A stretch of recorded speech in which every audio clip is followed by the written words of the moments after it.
హల్లెలూయా. దేవునికి మహిమ కలుగునుగాక. మరి ఒక శ్రేష్టమైన దినాన్ని దేవుడు మనకు అనుగ్రహించాడు. దేవుని వాక్యం మనం ఎంత ధ్యానం చేసినా అది మనకు అంతే ఆశీర్వాదం. కనుక దేవుని మాటల కొరకై ఆసక్తితో టీవీ ముందర కూర్చొని వాక్యాన్ని ఆలకించడానికి మీరు పొందుచున్న ఆతురత, దేవుడు దాన్ని ఘనపరుస్తున్నాడు, దాన్ని ఆశీర్వదిస్తూ ఉన్నాడు. కనుక ప్రియమైన దేవుని బిడ్డలారా, మీరంతా క్షేమంగా ఉన్నారా? మీ ఆరోగ్యాలు బాగున్నాయా? మీ కొరకై నిత్యం మేము ప్రార్థన చేస్తూ ఉన్నాం. దేవునికి మహిమ కలుగునుగాక. శ్రేష్టమైన సమయంలో దేవుని యొక్క లేఖన భాగాన్ని మనం చదువుకుందాం. కీర్తనల గ్రంథము నుండి కీర్తనలు 92, 12 నుండి 15 చరణాల వరకు కలిగిన లేఖన భాగాన్ని మనం చదువుకుందాం. నీతిమంతులు ఖర్జూర వృక్షము వలె మొవ్వు వేయుదురు, లెబానోను మీది దేవదారు వృక్షం వలె వారు ఎదుగుదురు. యెహోవా మందిరములో నాటబడిన వారై వారు మన దేవుని ఆవరణములో వర్ధిల్లుదురు. నాకు ఆశ్రయ దుర్గమైన యెహోవా యథార్థవంతుడనియు ఆయన యందు ఏ చెడుతనమును లేదనియు ప్రసిద్ధి చేయుటకై వారు ముసలితనమందు ఇంకా చిగురు పెట్టుచుందురు, సారము కలిగి పచ్చగా నుందురు. ప్రార్థన చేసుకుందాం. కృపగల దేవా, ప్రేమస్వరూపి, నీకు స్తోత్రాలు చెల్లిస్తూ ఉన్నాం.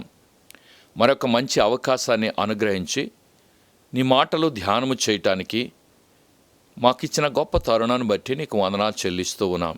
నీతిమంతుడు ఖర్జూర వృక్షము లాంటివాడు అని నువ్వు నేటి దినం మాతో మాట్లాడబోచినందుకు స్తోత్రాలు. మా అందరినీ దర్శించండి.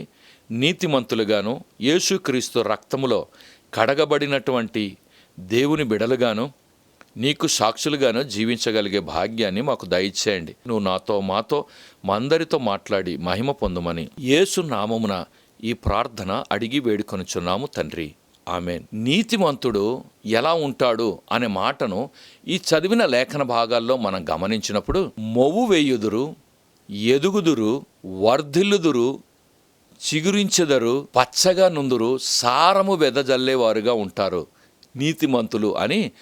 ఖర్జూర వృక్షము ఎలా అయితే అది వర్ధిల్లుతుందో, ఎదుగుతుందో, సారం వెదజల్లుతుందో, నీతిగా ఉండేటటువంటి వారి జీవితాల్లో కూడా దేవుడు అలాంటి స్థితిని ఆయన ఇవ్వబోతున్నాడు అని కీర్తనకారుడు జ్ఞాపకం చేస్తూ ఉన్నాడు. ఖర్జూర వృక్షము అనే మాటను మనం గమనించినప్పుడు హిబ్రూ భాష నుండి తర్జుమా చేయబడిన పాత ప్రతుల్లో మీరు గమనించినట్లయితే అందులో తమాల వృక్షాలు అని రాశాడు. ఖర్జూర వృక్షమన్నా, ఈత వృక్షమన్నా, కొబ్బరి వృక్షాలన్నా, తాళ వృక్షాలన్నా ఇవన్నీ కూడా ఒక జాతికి, ఒక కుటుంబానికి సంబంధించినటువంటి వృక్షాలుగా దీన్ని మనం చూడగలుగుతూ ఉన్నాం. తమాల వృక్షాలు లేకుంటే ఖర్జూర వృక్షము ఇది చాలా విలువైనదిగా, ఆరోగ్యవంతమైనదిగా. ఖర్జూర వృక్షానికి ఉండేటటువంటి లక్షణం మనం గమనించినప్పుడు అది నిటారుగా, నిదానంగా అది పెరిగేటటువంటి వృక్షమై ఉన్నది. ఈ వృక్షము ఎప్పుడు కూడా ఇతర వృక్షాలతో పెనవేసుకొని బ్రతకదు, ఇతర వృక్షాల మీద ఎన్నడూ కూడా ఆధారపడదు. ఇది తన మట్టుకు తనే స్వయాన అది నిదానంగా, నిటారుగా పెరిగేటటువంటి వృక్షముగా మీరు గమనిస్తూ ఉంటారు. చూడండి, ఎప్పుడైనా మీరు గమనించినప్పుడు అది తన మట్టుకు అది నిటారుగా, నిదానంగా పెరిగినటువంటి వృక్షంగా మనం చూడగలుగుతూ ఉన్నాం. వాటికి కొంచెము స్థలమైనా సరిపోతుంది. ఆ ఉన్న కొంచెం స్థలములోనే అది పైకి ఎదుగుతుంది, కిందకు వ్రేళ్ళు నాటబడుతూ ఉంది. అంటే ఇతర వృక్షాలకు అది అభ్యంతరకరముగాను, ఇతరుల మీద ఆధారపడే విధానంలోనూ అది ఎన్నడూ కూడా ఉండదు. యెహెజ్కేలు గ్రంథం 2వ అధ్యాయం 1వ వచనం మనం చదివినప్పుడు, నరపుత్రుడా నీవు చక్కగా నిలబడుము, నీతో నేను మాట్లాడుతానన్నాడు దేవుడు. నీతిమంతుడు ఎప్పుడు కూడా నిటారుగా, ఉన్నట్టుగా, యథార్థంగా ఆయన మాట్లాడతాడు. నీతిమంతుడు ఎవరికి భయపడడు. నీతిమంతుడు సింహం వలె ధైర్యముగా ఉంటాడు. నిటారుగా, ఠీవిగా ఆయన ఉండేటటువంటి స్వభావం కలిగినటువంటి వారు. కనుక నీతిమంతుల యొక్క మాటలు ఎప్పుడు కూడా స్ట్రైట్ ఫార్వర్డ్గా ఉంటాయి. ఇతరుల మీద ఏమనుకుంటారో, ఏమి జరుగుతుందో అని అనరు. ఉన్నది ఉన్నట్టుగా మాట్లాడుతారు. ఎవరికి భయపడేటటువంటి స్వభావం ఉండదు. అంటే నేను అనేది తప్పు మాట్లాడరు, ఉన్నది యథార్థంగా మాట్లాడేటటువంటి స్వభావం కలిగిన వారు అలాంటి స్థితిలోనే నిష్ట కలిగి నీతిగా యథార్థంగా జీవించేటటువంటి వారుగా ఉంటారు. మనలో చాలామంది అలాంటి వారు ఉంటారు. మనం అనుకుంటాం, ఏంటినా ముఖానే ఇలా మాట్లాడేశాడు అని చాలా పర్యాయాలు అనుకున్న సందర్భాల్ని మీరు గమనించి ఉండవచ్చు. కానీ నీతిమంతులు నీతిగా బ్రతికి ఉంటారు కనుక వారు ఎప్పుడు కూడా అనీతి రకమైనటువంటి బ్రతుకు కాకుండా నిటారుగా పెరిగే వారిని మనం చూస్తూ ఉన్నాం. ఒకరోజు ఒక పెన్ను ఒక వ్యక్తి బహుమానంగా ఇచ్చినప్పుడు ఆ పెన్నుని నేను చూశాను. ఆ పెన్ను వంకరగా కనబడుతూ ఉంది. అయితే ఈ పెన్నేంటి ఇలాగ వంకరగా ఉన్నది నాకు గిఫ్ట్గా ఇచ్చాడు, సరిగా నిటారుగా లేదే అని అనుకుంటూ ఆ యొక్క పెన్ను ఇలాగ తిరిగేసి నేను చదివేసరికి అక్కడ ఏమని రాసిందంటే, Christ can make you straight అని రాశాడు. ఇక్కడ యేసు ప్రభు మాత్రమే మనల్ని సరళపరచగలడు అనే మాట అందులో రాసినప్పుడు నాకు అనిపించింది, అవును, మనము వంకర టింకరగా బ్రతికేటటువంటి బ్రతుకులు కలిగిన వారం, కానీ యేసు ప్రభు మాత్రమే మనల్ని సరి అయిన రీతిలో నిటారుగా ప్రభు కొరకు జీవించగలిగి ధైర్యముగా నిలబడగలిగేటటువంటి కృపను ఇస్తాడు. అందుకే నీతిమంతుడు ఖర్జూర వృక్షముతో పోల్చి నిటారుగా పెరిగేటటువంటిది, ఇతరుల మీద ఆధారపడనటువంటిది, ఇతరులకు ఆటంకము కలుగజేయనటువంటిది అనే మాట ఇందులో నుండి మనం నేర్చుకుంటూ ఉన్నాం. ప్రియమైన దేవుని బిడ్డలారా, నువ్వు నీతిమంతుడవైతే ఇతరులకు అభ్యంతరకరముగాను ఇతరులకు వ్యసన పడేటటువంటి వారుగాను నువ్వు ఉండకుండా జాగ్రత్తగా ప్రభు కొరకై రోషము కలిగి నిటారుగా నిలబడి టీవీగా దేవుని యొక్క కార్యాలు చేయగలిగిన వ్యక్తిగా ఉండాలని దేవుడు కోరుతూ ఉన్నాడు. 1 కొరింథీ పత్రిక 8వ అధ్యాయం 9వ వచనాన్ని మనం గమనించినప్పుడు, మనము ఎవరికి కూడా అభ్యంతరకరముగా ఉండకూడదు.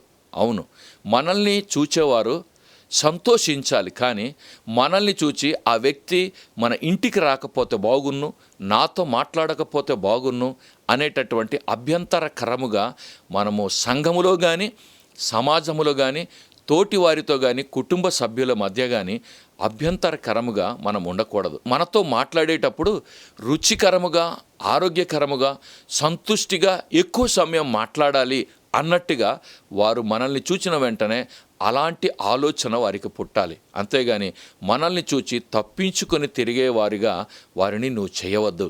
ఇందులో గమనించినప్పుడు ఖర్జూర వృక్షము నిటారుగా పెరుగుతూ ఉంది. 2వ మాట మనం గమనించినప్పుడు అన్ని కాలాల్లో ఒకే విధముగా ఉంటూ ఉంది. అతివృష్టి అనావృష్టి ఏ పరిస్థితి వచ్చినా కూడా ఖర్జూర వృక్షం అది ఒకే స్థితిలో అది ఉంటుంది. ఎలాంటి స్థితి వచ్చినా తగిన కాలంలో అది ఫలాలు ఇస్తూ ఉంది. దానికి నీరు లభ్యమైనా కాకపోయినా, ఎండ అతిగా వచ్చినా లేకుంటే ప్రతికూల పరిస్థితులు వచ్చినా దాని కాలంలో అది ఫలాలు ఇస్తూ ఉంది. 1 కీర్తన 3వ చరణాన్ని మనం గమనించినప్పుడు, ఆకువాడక తన కాలమందు ఫలమిచ్చు చెట్టు వలె ఉండును అన్నాడు. తన కాలములో అది ఫలమిచ్చేటటువంటి చెట్లలో ఈ యొక్క ఖర్జూర వృక్షం కూడా ఒకటి అనే సంగతి నేను జ్ఞాపకం చేస్తూ ఉన్నాను. కొంతమంది పరిస్థితులను బట్టి నటించేటటువంటి ఆలోచనలు కలిగి ఉంటారు. సమయానుకూలంగా వారు పరిస్థితుల్ని మార్చుకొని ఏమీ లేకపోయినా అది ఉన్నట్టుగా నటించడానికి ప్రయత్నాలు చేస్తూ ఉంటారు. నేను అనేది స్వాభావికమైనటువంటి జీవితము నువ్వు ఎంత నటించినా అది బయటపడుతూ ఉంది. నటన లేనటువంటి జీవితాలు మనము కలిగి ఉండాలి అనే దేవుని యొక్క ఆశ. కనుక ప్రియమైన దేవుని బిడ్డలారా, అన్ని పరిస్థితుల్లో ఒకే రీతిగా నీతిమంతుడు ఉంటాడు. కలిమిలో లేమిలో ఉన్న స్థితిలో లేమి స్థితిలో అన్ని పరిస్థితుల్లో ఒకే రీతిగా తన జీవితాన్ని ఆయన గడుపుతూ ఉంటాడు. తన యొక్క మాట ఇతరులతో తన యొక్క వ్యవహారము అన్నీ కూడా అన్ని సందర్భాల్లో ఏకరీతిగానే ఉంటుంది. నీతిమంతునికి నటన జీవితం రాదు. నీతిమంతుడైన వాడు అది మాటను తారుమారు చేసి మాట్లాడేటటువంటి స్వభావము తనలో ఉండదు. పౌలు అన్న మాట మనం గమనించినప్పుడు ఫిలిప్పీ పత్రిక 4వ అధ్యాయం 4వ వచనంలో అన్ని వేళల మనం ఎప్పుడు కూడా సంతోషంగా ఉండాలి. అన్ని పరిస్థితుల్లో ఒకే రకంగా సంతోషంగా ప్రభు కొరకు జీవించాలని ప్రభు కోరుతూ ఉన్నాడు. మూడవదిగా మనం గమనించినప్పుడు ఖర్జూర వృక్షము అది ఉపయోగకరమైనదిగా ఉంటూ ఉంది. ఇందులో మీరు గమనించండి, ఖర్జూర వృక్షంలో ఏ ఒక్కటి కూడా నిరుపయోగమైనది అందులో కనబడదు. బెరడు చూడండి, మ్రానును మీరు గమనించండి, ఆకులు చూడండి, దాని ఈనెలను మీరు చూడండి, వాటి యొక్క కలప కూడా మీరు చూడండి, అన్నీ కూడా ఉపయోగకరమైనదిగా అందులో మనం చూడగలుగుతూ ఉన్నాం. బెరడు వంట కలపగా అది వాడతారు. మ్రాను ఇంటిలో ఉండేటటువంటి ఒక కలపగా అది ఉపయోగించడం మనం చూస్తూ ఉన్నాం. ఆకులతో బుట్టలు అల్లుతారు, విసనగరలు చేస్తారు, తట్టలు అల్లుతారు. ఈనెల్ని మనం చూసినప్పుడు అది చీపురు కట్టగా మారుస్తారు. వాటికి వచ్చేటటువంటి ఫలాలు ఆరోగ్యకరముగా మనం ఉపయోగించడం మనం చూస్తూ ఉన్నాం. ప్రతిదీ కూడా మనం గమనించినప్పుడు అది ఏది కూడా నిరుపయోగమైనది అందులో లేదు. సమస్తము కూడా ఉపయోగకరమైనదిగానే మనకు కనబడుతూ ఉంది. అవును ప్రియమైన దేవుని బిడ్డలారా, దేవుడు మనల్ని కూడా ఉపయోగకరమైన వారుగానే ఆయన ఏర్పాటు చేసుకున్నాడు. ఎవరిని కూడా నిరుపయోగులుగా ఆయన సృష్టించలేదు. చాలా పర్యాయాలు మనం మాట్లాడుతున్నప్పుడు నీవు నిష్ప్రయోజకుడివి, నిరుపయోగమైన వాడవి, యూస్లెస్ అని కొన్ని పర్యాయాలు ఆ పదాలని ఉపయోగిస్తూ ఉంటాం. దేవుడు ఎవరిని యూస్లెస్గా, నిరుపయోగమైన వారుగా ఎవరిని సృష్టించలేదు. నీవు ఏ స్థితిలో ఉండి ఉపయోగకరంగా ఉండాలో ఆ స్థితిలోనే మనల్ని ఆయన సృష్టించాడు. నీవొక స్త్రీగాను, ఒక పురుషునిగాను, కుటుంబానికి యజమానిగాను, ఒక యజమానురాలుగాను, సంఘ కాపరిగాను, సువార్థికునిగాను, ఒక కార్యాలయంలో ఉన్నత అధికారిగాను, లేకుంటే ఒక సామాన్యమైనటువంటి స్థితిలోనూ దేవుడు నిన్ను పెట్టాడేమో.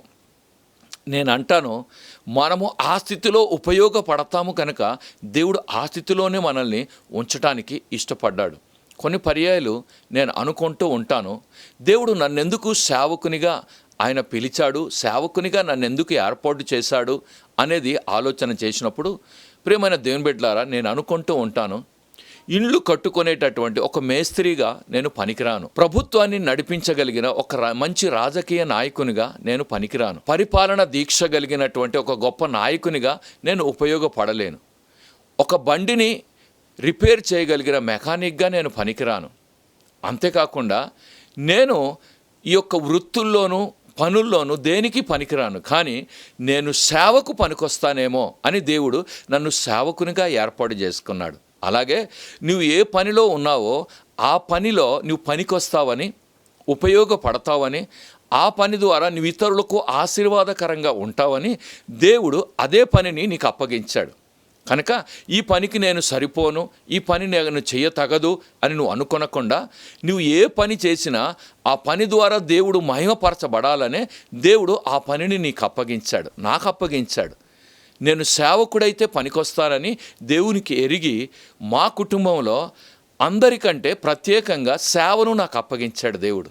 నేను అనుకుంటాను అది నా వ్యక్తిగతం, కానీ మీ కుటుంబంలో కూడా దేవుడు నువ్వు ఏదైతే పనికొస్తావో ఆ స్థితిని, ఆ పనిని, ఆ వృత్తిని, ఆ యొక్క భాగ్యాన్ని దేవుడు మీకు ఇచ్చాడు. కనుక ఉన్న స్థితిని బట్టి నిరుత్సాహము చెందకుండా మీరు నీ జీవితం అంతా కూడా ఉపయోగకరంగా, దేవునికి మహిమకరంగా మీరు వాడితే అది దేవుడు నిన్ను ఆశీర్వదించి అనేకులకు దీవెనకరంగా ఆయన మిమ్మల్ని పెడతాడు. నీతిమంతుడైనటువంటి వాడు ఒక గృహోపకరణము లాంటివాడు. గృహములో ఉన్న ప్రతి వస్తువు అది ఉపయోగకరమైనదే. కనుక మనము అన్నిటికీ, అన్ని పరిస్థితులకు సరిపోయిన ఉపయోగకరమైన వారముగా ఉండాలని దేవుడు కోరుతూ ఉన్నాడు. యెహోషువ చెప్పినట్లుగా నేనును నా ఇంటి వారును యెహోవాను సేవించెదం. అవును, మన ఇండ్లు, మన పరిస్థితి అంతా దేవునికి మహిమకరంగా ఉండాలి. మన ఇంట్లో ఉన్న వస్తువే కాదు, మన శరీరంలో ఉన్న ప్రతి అవయవం దేవుణ్ణి మహిమ తెచ్చేదిగా, అన్ని ఉపయోగకరమైనగా దేవుడు వాడాలని ఇష్టపడుతున్నాడు. సంఘములో ఉన్న ప్రతి ఒక్కరు కూడా ఆ సంఘములో ద్వారాలు తెరిచింది మొదలు, చీపురుతో తుడిచింది మొదలు, వాక్యము చెప్పిన దైవదాసునితో పోల్చుకొని అలాగే సంగీత వాయిద్యములు, పాటలు పాడే కోయరు అందరినీ దేవుడు ఉపయోగకరమైన వారుగానే సంఘ పనిముట్లుగా మనల్ని ఆయన ఏర్పాటు చేసుకున్నాడు. కనుక ఏ ఒక్కరి పని కూడా నిరుపయోగమైనది కాదు. నువ్వు సంఘ కార్యక్రమాల్లో దేంట్లో పాల్గొనకపోయినా గుప్పిళ్ళు విప్పి దేవుని పరిచర్య కొరకు ఇస్తున్నావు అంటే అది ఉపయోగపడుతున్నట్టే. లేదు, నీవు కేవలము మందిరానికి వచ్చి వాక్యం విని ఆధ్యాత్మికంగా బలపడి వెళుతున్నావంటే నీ బలహీనతలో నువ్వు బలం పొంది ఉపయోగకరంగా నీ మట్టుకు నువ్వు జీవిస్తున్నావు అనేది దేవుడు గుర్తిస్తూ ఉన్నాడు. కనుక మనము ఉపయోగకరమైన వారముగా, నీతిమంతుడు ఖర్జూర వృక్షము, అది సమస్తము కూడా ఉపయోగకరమైనది గనక నీతిమంతుడు కూడా అలాంటివాడు అని ప్రభు జ్ఞాపకం చేస్తూ ఉన్నాడు. చివరిగా నేను ఒక మాట చెప్పి ముగించాలని ఆశపడుతూ ఉన్నాను. ఖర్జూర వృక్షము అందమైన వృక్షంగా మనం చూస్తూ ఉన్నాం. ప్రియమైన దేవుని బిడ్డలారా, అది చూడటానికి ఎంత రమ్యంగానో అందంగానో కనబడుతుంది. అది మొవ్వు వేసి అందులో కాయలు కాసి ఫలాలు పండిన తర్వాత ఎంత అందంగా రమ్యంగా కనబడుతుందంటే దాన్ని తాకాలని, ముట్టుకోవాలని, అది ఆ ఫలాల్ని పొందుకోవాలని చూడ్డానికి చాలా ముచ్చటగా అది కనబడుతూ ఉంది. దేవుని బిడ్డలారా, నీతిమంతుడు ఎప్పుడు కూడా అందమైన వాడుగా, అంటే ఆధ్యాత్మికమైన అందం, బాహ్య అందము కొరకు కాదు నేను మాట్లాడేది, అంతరంగములో అందం, స్వభావము అందం, విశ్వాసము అందం, భక్తి అందం కలిగి జీవించాలని దేవుడు కోరుతూ ఉన్నాడు. దేవుని సేవకుల్ని మనం గమనించినప్పుడు భయభక్తుల్లో వాక్యానుసారంగా ఎదిగిన వారి ముఖాలు ప్రకాశమానంగా, ముఖానికి ఏ రకమైన కాస్మెటిక్స్ వాడకపోయినా అద్భుతంగా కనబడతావు, చిరునవ్వుతో ఆశీర్వాదకరంగా కనబడతా ఉంటారు. మనం ఇతరులకు దీవెనగాను ఆశీర్వాదకరంగాను ఉండాలని దేవుడు కోరుతూ ఉన్నాడు. కనుక నీవున్న సంఘానికి నీవు ఎంత ఆశీర్వాదకరంగా అందంగా ఉన్నావు, ఆధ్యాత్మిక అందం, నీవు చేయించిన సేవకు రీతిగా ఆశీర్వాదకరంగా ఉన్నావు, ప్రభు పరిచర్యకు నువ్వు ఏ రీతిగా ఆశీర్వాదకరమైన వ్యక్తిగా ఉన్నావు ఒకసారి ఆలోచన చేయి. మందిరాలు లేక కట్టుకోలేని స్థితిలో చాలామంది ఎదురు చూస్తూ ఉన్నారు. మందిరం కట్టడానికి నీకు స్తోమత ఉన్నప్పుడు ఆర్థికంగా సహాయం చేయి. లేని పక్షంగా సువార్థికుడు సేవ చేస్తున్నప్పుడు ఎన్నో అభ్యంతరాలు, ఆటంకాలు, వ్యతిరేకతల మధ్య సేవ చేయించిన సేవకుని కొరకు ప్రార్థించు. చేతనైతే స్తోమత కొలది ఆర్థికంగా గొప్పిళ్ళు విప్పి నీ వంతుగా సహాయాన్ని అందించు. విశ్వవారి పరిచర్య ద్వారా జరుగుతున్న పరిచర్య కొరకై మీరు సహాయం చేస్తున్నారు, ఇంకొకరికి పరిచయం చేయండి. పరిచర్య విషయమై గుప్పిలు విప్పమని చెప్పండి. దేవుడు మిమ్మల్ని దీవిస్తాడు, పరిచర్యను దీవిస్తాడు, మన గ్రామాలు దీవించబడతాయి. ఉన్నతమైన విధానంలో గ్రామం ప్రభు కొరకై నడిపించబడుతుంది. భారతదేశ గ్రామాలన్నీ కూడా దీవించబడితే, సంతోషం, సుఖంగా జీవిస్తే ఎంత ఆశీర్వాదం. అలాంటి కృప దేవుడు మనందరికీ దయచేయునుగాక. నీతిమంతుడు ఖర్జూర వృక్షం వలె ఉంటాడు. ఖర్జూర వృక్షపు లక్షణాలు మనము నీతిమంతులుగా లోకానికి చూపించినప్పుడు దేవుడు మనల్ని ఆశీర్వదించి బలపరుస్తాడు. దేవుడి మాటల్ని దీవించునుగాక. ప్రార్థన చేద్దాం. ప్రేమ స్వరూపి, దయాదాక్షిణ్యపూర్ణుడా, నీకు వందనాలు. నీతిమంతుడు ఖర్జూర వృక్షం వలె జీవించాలని నువ్వు కోరుతున్నావు, నీకు స్తోత్రాలు. మేము అలాంటి రుచికరమైన, అందమైన, నిఠారుగా పెరిగి ఉపయోగకరమైన వారముగా ఉండాలని నువ్వు కోరుతున్నావు. అలాంటి కృపా భాగ్యాన్ని టీవీ ముందర కూర్చొని విన్న ప్రతి ఒక్కరికి దయచేసి ఆశీర్వదించుమని, మేము ఆశీర్వాదకరమైన వారముగా ఉండటానికి కృపనిమ్మని నీ నామానికే స్తుతి చెల్లిస్తూ ఈ యొక్క మాటలు మా ఆధ్యాత్మిక జీవితానికి మేలుకరముగా ఉంచుమని యేసు నామమున ప్రార్థిస్తున్నాము తండ్రి. ఆమేన్. తండ్రి అయిన దేవుని యొక్క ప్రేమ, తన కుమారుడు మా రక్షకుడైన యేసుక్రీస్తు వారి యొక్క కృప, పరిశుద్ధాత్ముని యొక్క ఆదరణ, సన్నిధి, దీవెన, ఆశీర్వాదం, నీతిమంతుల వలె జీవించుట కొరకు ఇష్టపడిన ప్రతి ఒక్కరితోనూ, అనేకులకు ఆశీర్వాదకరముగా ఉండుటకు సంసిద్ధులైన ప్రతి ఒక్కరితోనూ, విశ్వాని పరిచర్యలతోనూ, వాక్యం విన్న ప్రతి ఒక్కరితోనూ ఇప్పుడు ఎల్లప్పుడు సదాకాలము తోడయుండునుగాక. ఆమేన్.